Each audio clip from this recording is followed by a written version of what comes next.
Right quick, time out. You know what I'm saying? But nah, though, man. You feel me? But anyways, we finna get into the interesting content. Y'all know, bro. Okay, bro. What? I'm like 1,000 for. I'm like 900 and. Bro, I always pick bangers, bro. That just wasn't a banger. I ain't gonna lie. I was looking at the thumbnail. I thought it was gonna be some crazy junk. You feel me? And bro just disappointed me. So Tommy G, you probably lost a subscriber. Probably. You know what I'm saying? But anyways, we got Patrick Beverley. Just lost everything. If y'all do not know, I want y'all to read the screen. Ex-NBA guard Patrick Beverley has been arrested on felony assault charge. Hey, okay, solo. You know what I mean? But no, though, man. The boy has been arrested on.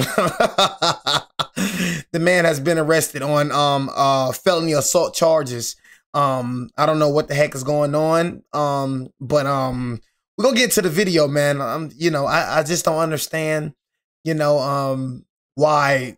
I mean, for one thing, I'm not gonna speak on a situation I don't know nothing of, bro.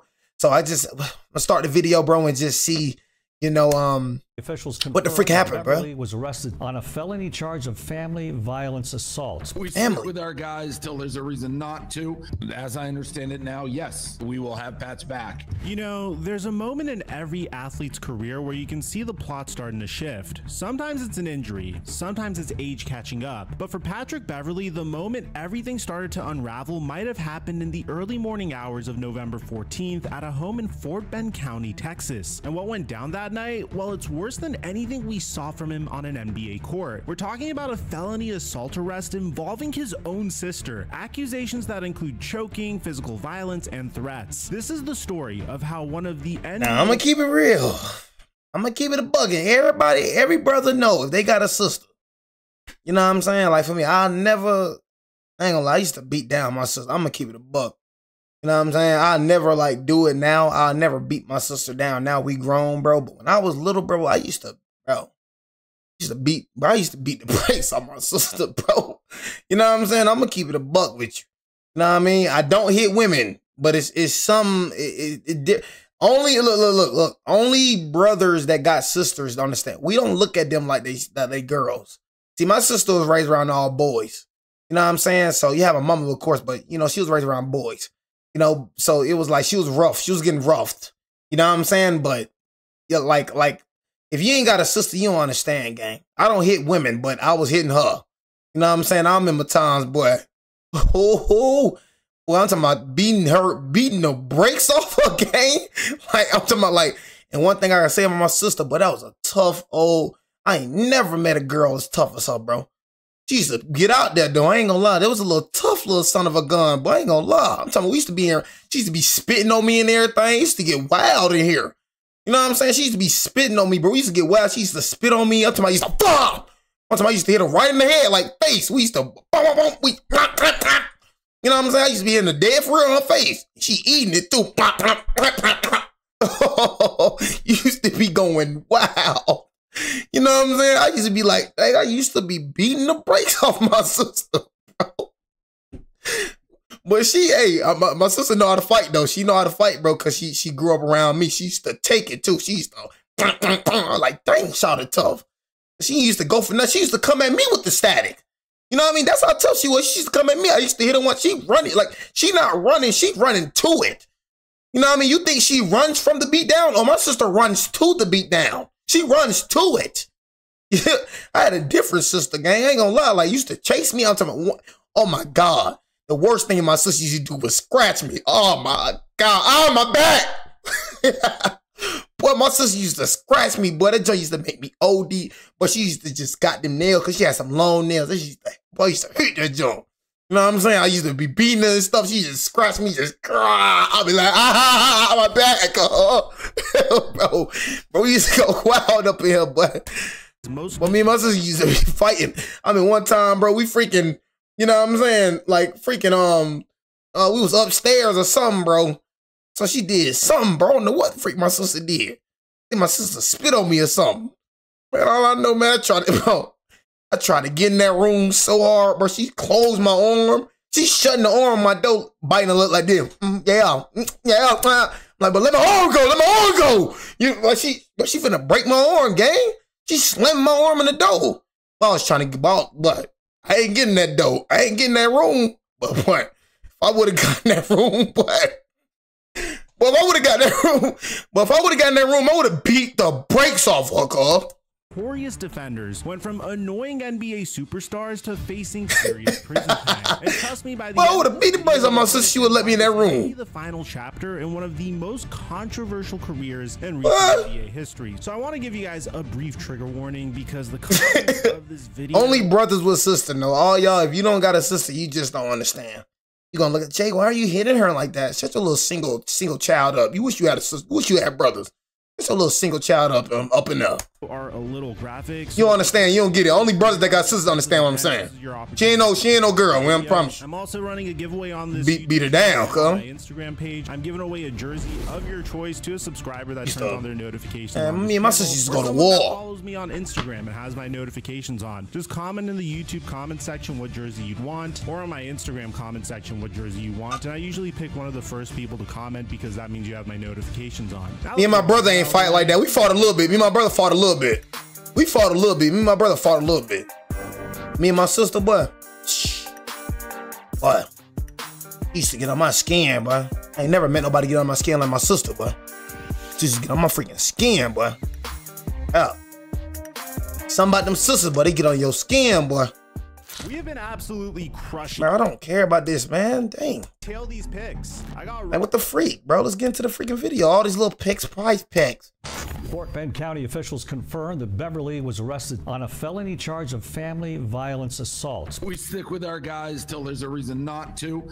As I understand it now, yes, we will have Pat's back. You know, there's a moment in every athlete's career where you can see the plot starting to shift. Sometimes it's an injury, sometimes it's age catching up. But for Patrick Beverley, the moment everything started to unravel might have happened in the early morning hours of November 14th at a home in Fort Bend County, Texas. And what went down that night? Well, it's worse than anything we saw from him on an NBA court. We're talking about a felony assault arrest involving his own sister, accusations that include choking, physical violence, and threats. This is the story of how one of the NBA's most notorious defenders went from annoying NBA superstars to facing serious prison time. And trust me, by the end of this video, you'll understand why this might be the final chapter in one of the most controversial careers in recent NBA history. So I want to give you guys a brief trigger warning because the contents of this video are a little graphic, so if you're easily triggered by these types of events, this is your opportunity to click off of the video. I'm also running a giveaway on this YouTube channel and on my Instagram page. I'm giving away a jersey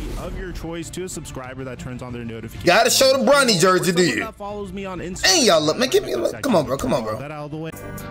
Bro, what the, like, bro. Gang. Gang, am I tweaking? That came late. I was finna say, am I tweaking? Like, I'm like, bro, am I tweaking, gang? I know you ain't just do it again. I'm like, bro, get to the video, Flight Mike, whatever your name is, man. What's wrong with this man, bro? Somebody tell me what's going on with these videos today.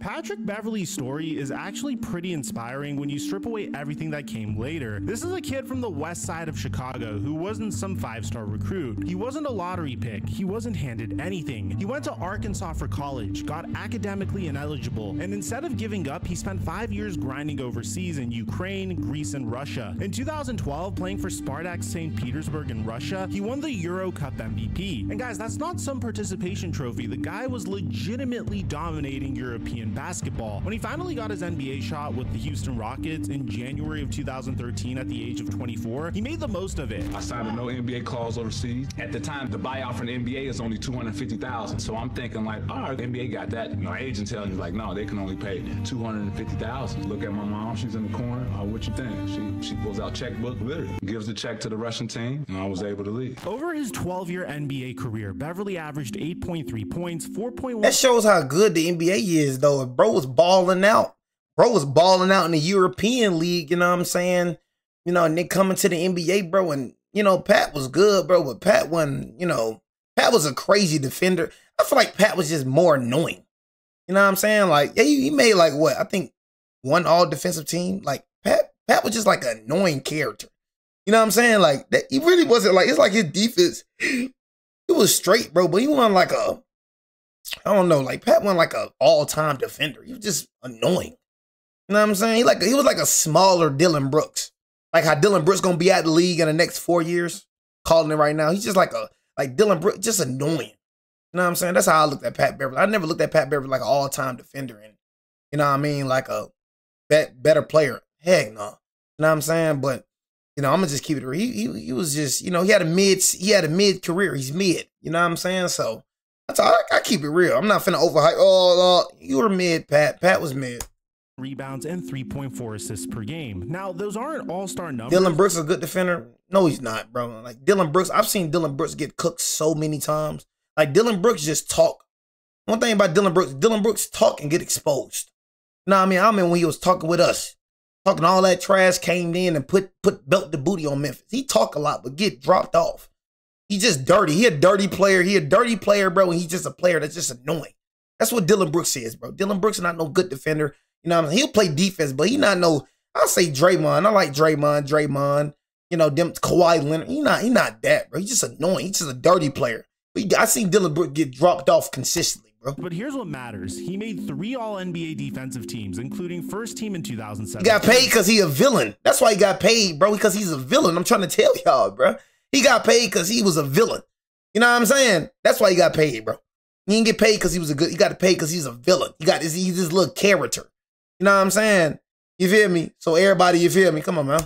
He also won the skills challenge in 2015. Shut the freak up. For a guy who was the 42nd pick in the 2009 NBA draft and didn't even make the NBA until 4 years later, that's a hell of an achievement. His whole identity became about defense, about intensity, about being that guy who would dive for every loose ball and be that annoying guy to get under the skin of opposing superstars. He called himself Mr. 94 feet because he'd guard you full court, all game, no breaks. Some people loved it. They saw a hard-working underdog who maximized every. He hustled though, for sure. Other people, they saw something else entirely. They saw a guy whose hustle crossed the line into reckless, whose intensity looked more like dirty play, and whose confidence bordered on delusion. And honestly, both groups had a point. April 24th, 2013, that's the date that changed Patrick Beverley's reputation forever. The Houston Rockets were playing the Oklahoma City Thunder in the first round of the playoffs. Game 2, the Thunder had Westbrook and Durant. They were title contenders. Bruh, like I said, I get what you're saying. I get what you're saying,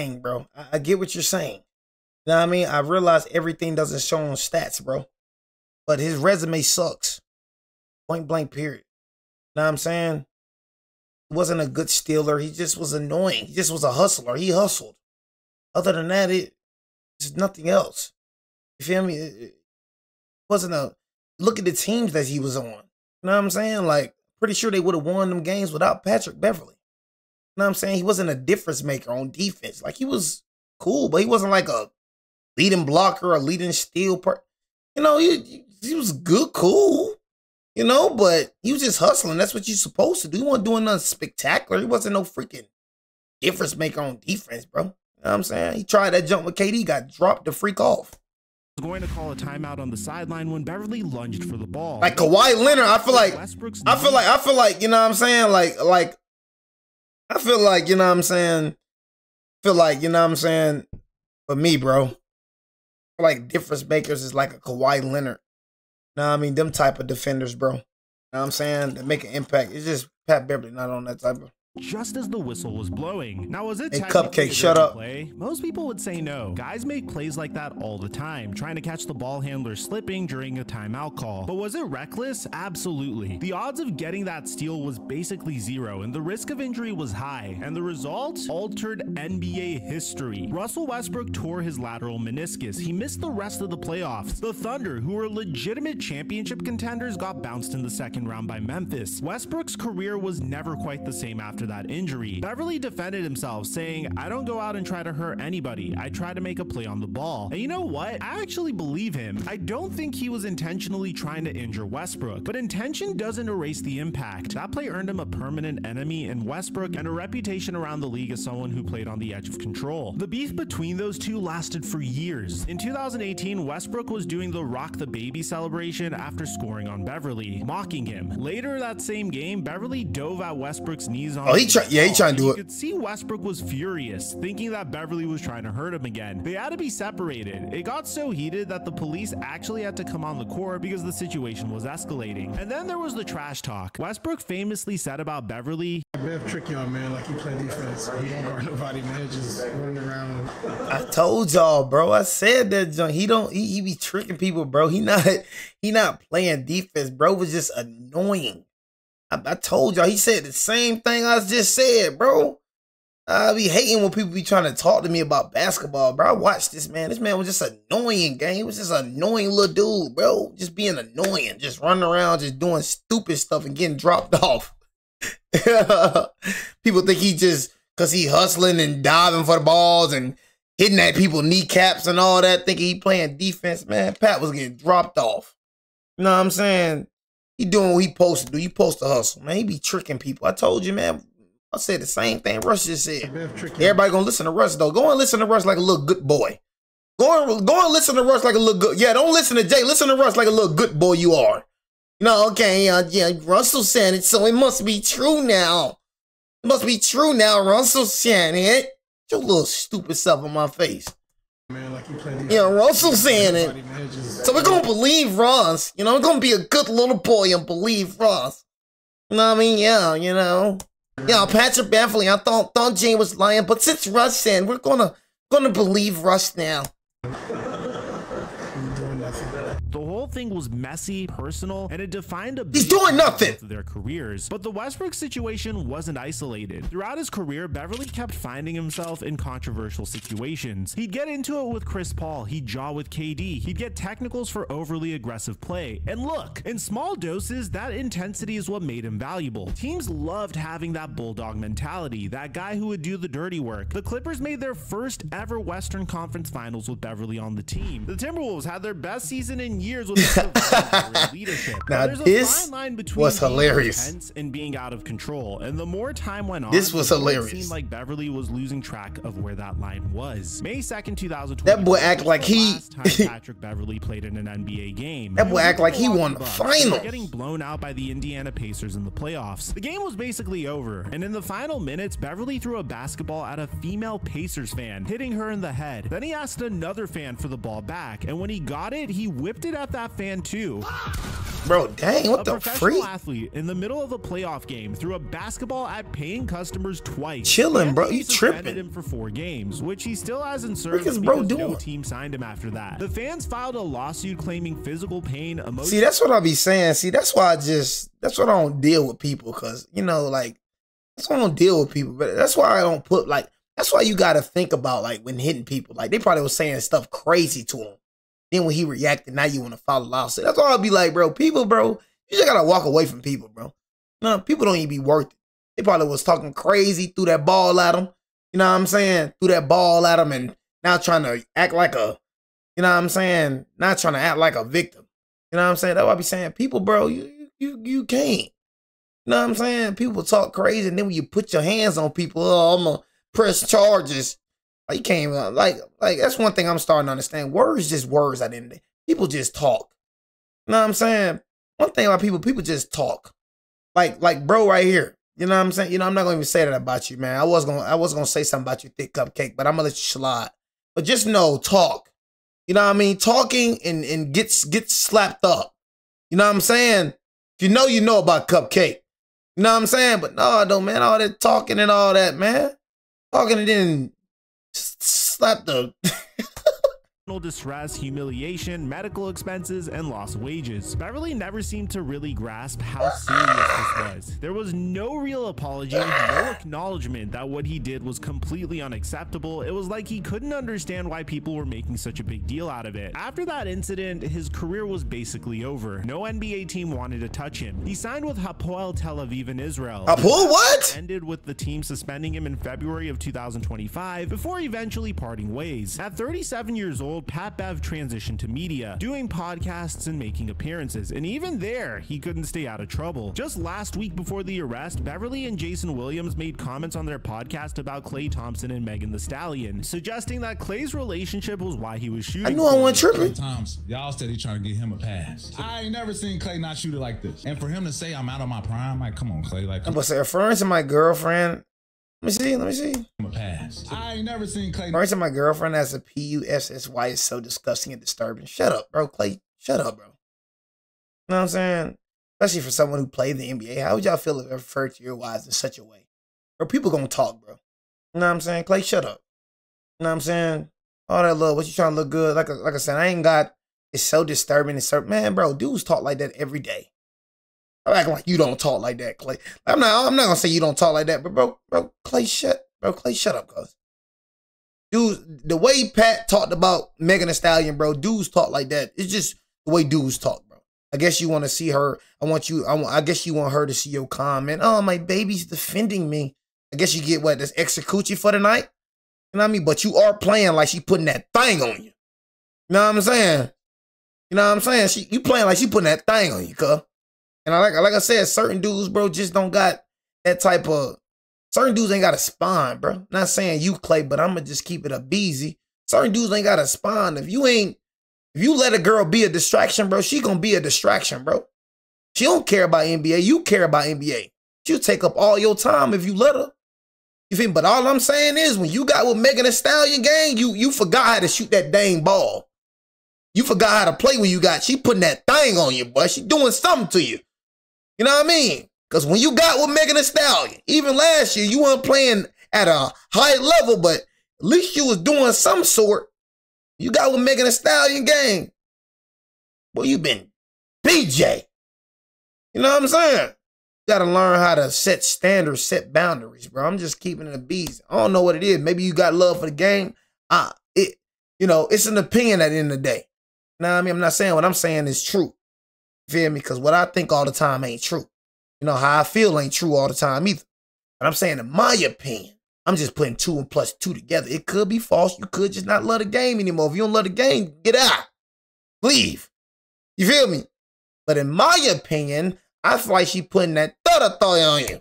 Why he was shooting poorly. Klay Thompson, y'all steady trying to get him a pass. I ain't never seen Klay not shoot it like this. And for him to say I'm out of my prime, like, come on, Klay. Like, come on. He said that? Yeah. I'm from West Virginia. You never been in the prom. You never had a prom. Pat? Never had a prom. You one of them folks. Jason Williams had a prom, but you, Pat, you ain't never had a prom. I've been taught a lot by some old folks. It only takes one to drag a battleship across the desert. That's how powerful it is. Klay Thompson, I ain't saying that's what it is, but that might be what it is. Looking back right now, it's like watching a car slowly lose control. Each incident a little worse than the last. Each time the consequences getting more serious, and each time Beverley seeming confused about why people were upset with him. And then things would get to a whole new level of terrible. I mean, I don't even think that I could conceptualize something this awful. On Thursday morning, November 14th, around 3:50 a.m. at a house in Fort Bend County, Texas, one of the most deeply disturbing incidents that I personally ever heard occurred. According to the police report, Patrick Beverley's sister, who is a minor, snuck out of the house in the middle of the night to see her boyfriend, an 18-year-old named Aiden Hildebrand, at a nearby park. When she got home, her mother, Lisa, was awake and waiting. Lisa told her daughter to go to her room, then instructed her to call her boyfriend and tell him to come pick her up. When the boyfriend arrived, Lisa had him come inside the house, and then she called Patrick Beverley to come over. This is where things allegedly got violent. According to the sister's account to the police, Beverley scolded her, then grabbed her by the neck with both hands and picked her up off the ground by her neck, lifting her feet off the floor. She told officers that his grip on her neck made her feel pain, like she was losing oxygen and couldn't breathe. She said this lasted about 20 and 30 seconds. Let's pause here for a second, because 20 to 30 seconds of not being able to breathe is an eternity. I mean, take a moment, pause this video, and try to not breathe for 20 to 30 seconds. Now, couple that with the adrenaline that is going through your... I think she probably just... Bro, you not, bro. 20 to 30 seconds, bro. I think you probably over-exaggerating a little bit. You know what I'm saying? But, I mean, why are you 14 dating an 18-year-old? And I ain't gonna lie, I ain't gonna choke you, but I'm gonna beat you and I'm gonna beat him. I'm gonna keep it a buck with you. That's just me personally. I'm gonna beat you down and I'm gonna beat him down. First, I'm going to him. You know what I'm saying? I'm gonna beat the brakes off him. I ain't gonna lie to you. I'm gonna dog you. I'm gonna dog walk you. So I'm gonna keep it a buck. Then I'm gonna beat you down, gang. Just a little fast tail down somewhere, man. You know what I'm saying? What is you doing? I'm saying, you 14 years old going out with somebody that's almost, girl, you 14. What you even need a boyfriend for? You 14 years old. What you know about boyfriend? Still a kid. That's 4 years ago. You was 10.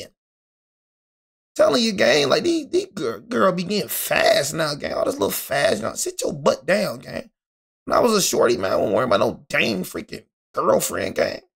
When I was 14, I mean, I had a little play though. You talking about coming over the house? But mama and daddy ain't going for that. I'm about a girl coming over the crib when I'm in. I know we all had our little play girlfriends at school. Man, bro, but I ain't no freaking 6th grader dating no freaking 18-year-old. No 7th grader dating no 18-year-old. What the freak I look like? My mom would have killed me, gang. The freak is you? You in middle school dating somebody that's out of high school. What the? Telling y'all, but these little girls be fast nowadays. I'm telling y'all, but these little girl, bro. Telling y'all, this world gonna keep getting more evil and evil, bro. 14 years old. These girls getting pregnant at 14. Y'all think I'm playing? These girls getting pregnant at 14, 13. That tell you what type of mom. You're keeping it real, gang. You know what I mean? Children do what they see. Keeping it real with you, bro. You feel me? I'm gonna keep it buck. So that jump right there, bro, that's uncalled for, bro. And your mama allowing that game? Let your daughter come in with an 18-year-old. What are you doing? You know what I'm saying? Your mama allowing that? I would have had to speak to my mama too, gang. I ain't gonna lie to you, bro. I mean, that would have made me just look at some, like, where could you letting a 14-year-old go out with an 18-year-old? She in middle school. Sit down and learn your addition. You know what I'm saying? What the body and how fast your heart is beating from the fact that you're in this life or death situation. Oh, this look fast jump. Long time to be choking someone, especially your own teenage sister. But according to the affidavit, gang, she not even. She a teenager, bro. But you know, teenager for real. I'm gonna keep it. You a child, gang. Let's be real, bro. You a little girl. What is you talking about? 14. What, in the 7th grade? You still got boogers in your nose. I mean, you still look like what the little child, little girl. Frick is you? And he's like, what's the ages of teenager to me, bro? Like 16, bro. 16. You hit 16, I'll say you a teenager, bro. When you in high school, bro, that's when you hit teen. Know what I mean?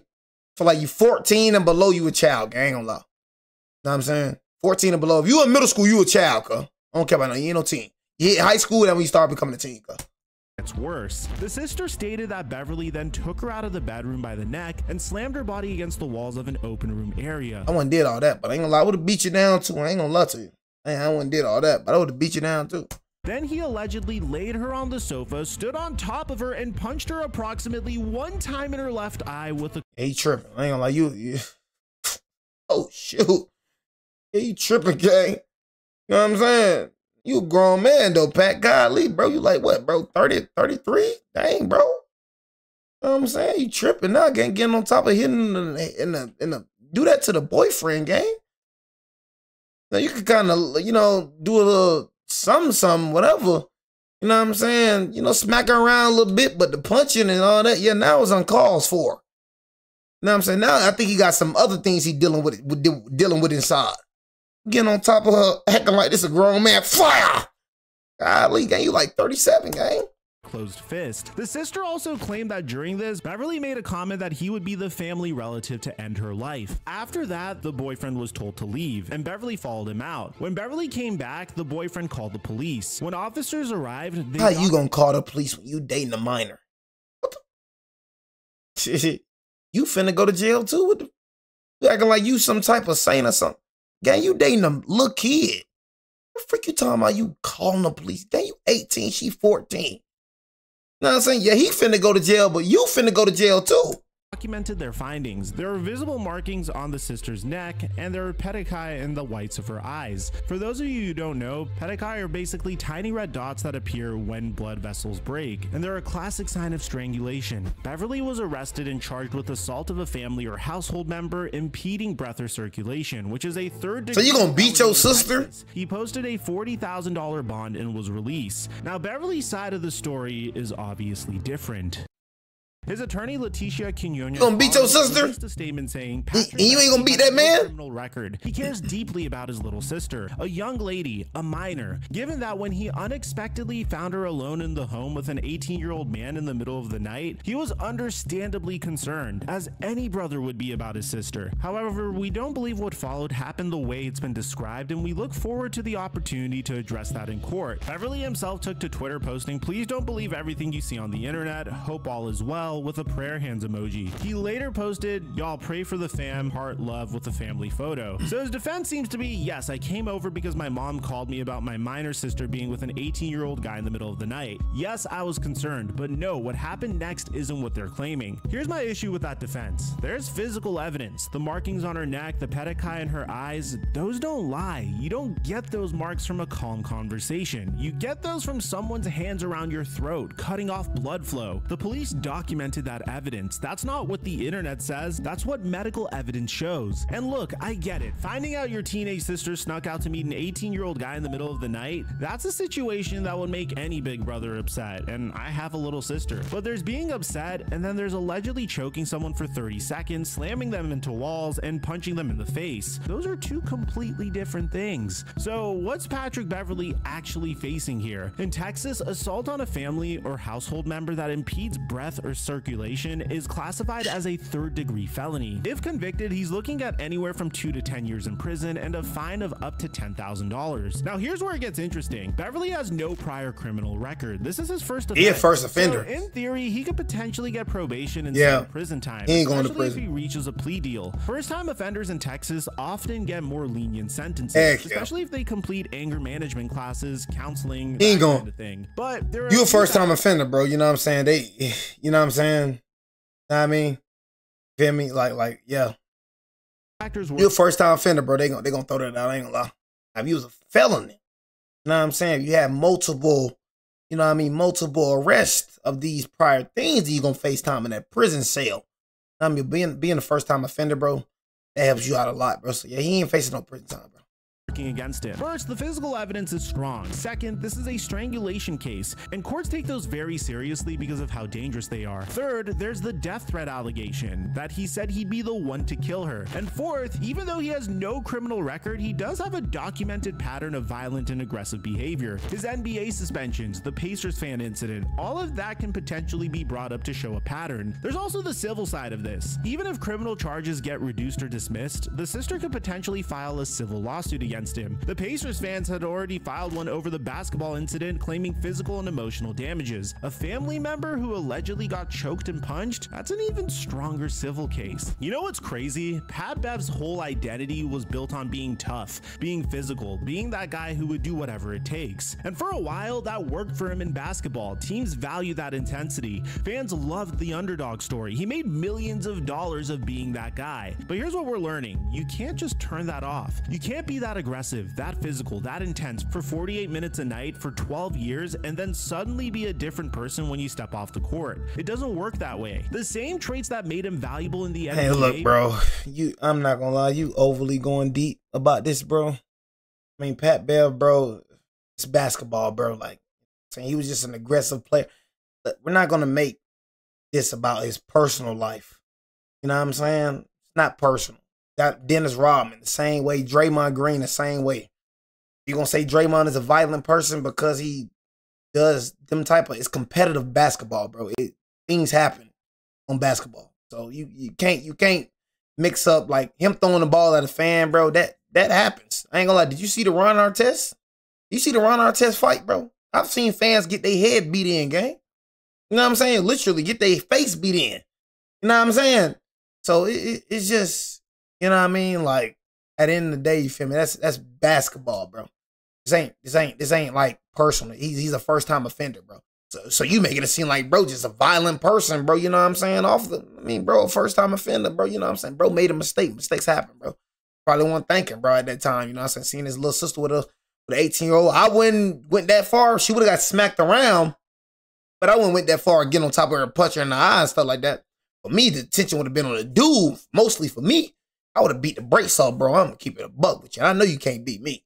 You feel me? So, you know, that right there would have hit you with some mean combinations. You know what I'm saying? Would have been working you for 4 minutes straight. You know what I mean? Uppercuts and everything, body shots, chest shots, hip shots, you know, straight jabs to your face, you know, left, rights, pivots, lefts. You know, you ain't gonna know what the freak hitting you, gang. I'm gonna hit you with all type of combinations. Then I'm gonna back off all you, and then I'm gonna circle you, bro, like a freaking hunter. You know what I mean? Like a freaking tiger. You know what I mean? Preying on his food. I'm gonna circle you around. I'm gonna circle, and I'm gonna do the same thing over again. I'm gonna wear your butt out, gang. You know what I'm saying? But anyways, this right here, man, crazy, bro. Yeah, man. You know what I'm saying? Hey, bro, you feel me? Became liabilities in regular life. Think about his pattern. It starts with overly aggressive defense that occasionally injured opponents. He said, could I fight before boxing? I always could fight, man. You know what I'm saying? I always could fight, man. You know what I'm saying? I'm just more freaking deadlier now. You know what I'm saying? I want y'all to look at my freaking hands. Y'all probably can't see that, man. My dang hands, man. I'm punching. Like, y'all can't see it? Y'all probably can't. See if y'all can see my. Y'all see them, man? Them dang fake. Look at them, bro. Look at them. I'm gonna go get up one time. Look at them, man. Look at my knuckles, gang. That's me beating junk, bro. You know what I'm saying? Me beating junk. I beat stuff, bro. You know what I'm saying? Them knuckles of a boxer. Y'all go look at knuckles of a boxer, gang. You feel me? Who my favorite boxer? Me. You know what I'm saying? But them real work, bro. I do this every day. And I love that junk. You feel me? I love it. You feel me? Something about the pain. Us boxers, we love that pain. You feel me? It's something about it, bro. I love it, bro. Little baby hits. I ain't gonna feel none of that with a regular fight. I ain't gonna feel none of that, gang. Low-key like getting hit. I like that. You know what I'm saying? I kiss these bruises. Lick the blood off my knuckles. Then it escalates to yelling at fans and getting into confrontations. Then he's throwing basketballs at paying customers. We experience them, bro. Boxing, bro. We experience the most pain. We experience most of it. It's like once you start doing it over again, bro, you get used to that jump, bro. Know what I mean? Knuckles getting messed up and all type of stuff. You feel me? Feel me? Like today was a hard workout. Freaking hard workout, bro. You know what I mean? Pain. It was an arm day today. You know what I'm saying? But man, I'm gonna work. Look, catch you with my sister, gang. I'm gonna work you, bro. I'm gonna keep it real. Like, and I hit you in your body and everything. There ain't no face shots, just. And I love like when it comes to I love to fight like a regular dude, gang. You feel me? When you try to fight boxers, they know body shots. They protect all that junk. You feel me? But a regular dude, all y'all do is protect your face. I'm gonna hit your body so hard. I'm gonna try to break your rib, gang. We're talking about alleged domestic violence against a family. Then you try to go on my pump. I'm gonna just hit you with an uppercut, a mean uppercut. Beverley really confused about why people were upset. There's this psychological concept called escalation of commitment. Basically, when you've invested so much in being a certain kind of, be so worried about that body. I'm that maybe you need to change. Beverley built his entire career. Gonna be so worried about that body. I'm gonna just ultra physical presence. Admitting that maybe he needed to dial it back would have meant admitting that the foundation of his success was flawed. So instead, he just kept doubling down, kept pushing further, kept insisting everyone else was being too sensitive, until allegedly choking his own sister. Now, you know what gets lost in all of this? There's a teenage girl who, according to the allegations, got choked, slammed into walls, and punched by somebody who's supposed to sit down, shout it ain't love.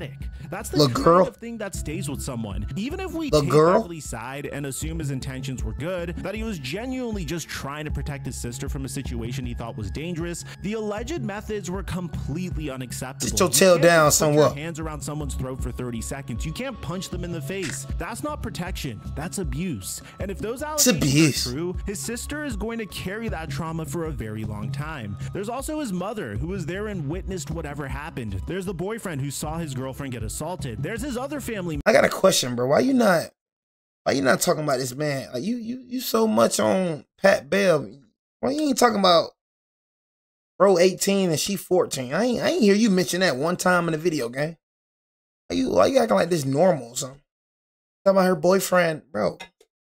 Man, it's 18 going out with a little kid, gang. Like, you ain't talk about that? You ain't say nothing about that yet. Everything going. I realize I feel Pat Beverley did something. You know what I'm saying? You know, I feel Pat Beverley did what he did. But gang, you ain't said nothing about this man, 18-year-old going around with this 14-year-old. I ain't hear you say one thing about it. You just acting like this you acting like this like a 20-year-old going out with a 21-year-old or something. You feel me? You ain't say nothing about it. I'm like, what's going on, G? You know what I'm saying? Like, oh, it's a 14, you know she at middle school, and you know that, bro graduated, right? You know that, it's a grown man, you know that, right? But it is what it is. You probably forgot to talk about it or something. Members who now have to deal with this very public situation. The whole family is torn apart, and it's being played out in headlines and court documents. So what happens next? Beverley has a court date coming up, though the exact date hasn't been made public yet. He's got a defense attorney who seems ready to fight this. His strategy appears to be disputing the sister's account while emphasizing that he has no criminal record and was acting out of concern. The prosecution has physical evidence, witness testimony, and the sister's detailed account. They've got the markings on her neck, the pedicai in her eyes, and the fact that the police were called. That's a strong case. The most likely outcome is probably some kind of plea deal. First-time felony offenders often do. Maybe he pleads to a lesser charge, gets probation, has to do anger management and counseling, stays away from his sister. Best case scenario for him is the charges get reduced significantly or dismissed if there's some evidentiary issue we don't know about. Worst case, he goes to trial, gets convicted, and does serious prison time. But here's the thing, regardless of what happens legally, Pat Bev's reputation is done. Any chance he had of an NBA comeback is gone. His media career is going to go on hiatus for a little bit. Teams aren't going to want to associate with someone facing domestic violence charges. Podcasts aren't going to want him as a guest. Sponsors definitely aren't touching him. He's 37, Mike, and he's a millionaire. Like, he has his own podcast, bro. Like, F the sponsors, bro. Like, I never did a sponsor. I'm still getting money, gang. Like, have I no dang sponsor, gang? You know what I'm saying? This is wrong with people, bro. People, you make one mistake, people just act like they never made mistakes. Okay, bro, Pat Bev mistake, bro, was just spotlighted, bro. A lot of y'all did stuff just like this, bro, ain't never been talked about. You know what I mean? Always trying to bash somebody else when they make a mistake. Bro, you ain't perfect, bro. You ain't Jesus. You know what I'm saying? Like, the freak, gang. You know what I'm saying? Like, a lot of y'all be doing some evil things, bro, just never get talked about. Only you know what the freak you been doing. But a lot of y'all be doing a lot of effed up things that nobody know about. You feel me? But judging somebody else, man, I don't give a damn about the sponsors. F the sponsors, gang. What the freak? And 37 years old, I'm pretty sure bro was not thinking about returning back to the NBA at all. You know what I'm saying? Bro, 37, bro. Look where he at, bro. Look at his house. Look in the video, bro. Got a little pool in the back, bro. Not worry about that. He got his own podcast. Bro got his own podcast, gang. You know what I'm saying? I've been offered a sponsor, yeah, heck yeah. You know what I'm saying? But I don't be caring about that junk. I ain't gonna lie, I don't be caring about that junk, bro. You feel me? Straight up, gang. I don't be caring about that junk. Making money with or without no sponsor. F them sponsors. He's 7 years old. He hasn't played in the NBA since. That's why I like Soluminati so much. Soluminati, bro. Bro, remind me of me, bro. Like, that boy don't be doing no sponsors. You feel me? So just be making money and just be out the way. Y'all see where So go at now? Where So at now? Bro just be making money. He don't edit his videos. Bro just be, I don't know, bro. So my guy, bro. 2024. I always talk about Soluminati. Charge hanging over him. Even if he avoids prison, I ain't never seen So do a sponsor. His media career is probably over. He's going to always be known as the guy who allegedly choked his sister. That's his legacy now. Pat Bev's story is ultimately a cautionary tale about unchecked aggression, about what happens when the traits that make you successful in one arena become destructive in every other part of your life, about refusing to change even when all the warning signs are flashing red. From 2013 to 2014, we watched him go from scrappy underdog to a controversial figure to someone who threw basketballs at fans to now allegedly committing felony assault against a family member. Every step was a little worse. Every time people said, wow, that's too far. And every time he kept going. Whether the court finds him guilty or not, we know this. Pat Bev's story ends here. Not on an NBA court with a championship or in the Hall of Fame, but in a Texas courtroom, defending himself against accusations that he choked and assaulted his own sister. That's his legacy. And the saddest part is it didn't need to be this way. At any point along the journey, he could have. I'm getting off this video. Hey, Mike, he is a first offender, bro. You know what I'm saying? We all know about, like, when I got charged with my misdemeanor, it was a misdemeanor, bro. It's not a felony. But, bro, they threw my case out the window because I ain't never, bro, my case is not even fucked up. When you're a first offender, bro, you get special treatment, bro. You're not going to jail, Mike, bro. I'm going to tell you this right now. And he has money. It's all they care about. You a first offender and you got money? Okay. You know what I'm saying? Like, not getting no jail time, gang. Feel me? It's just, like his life is not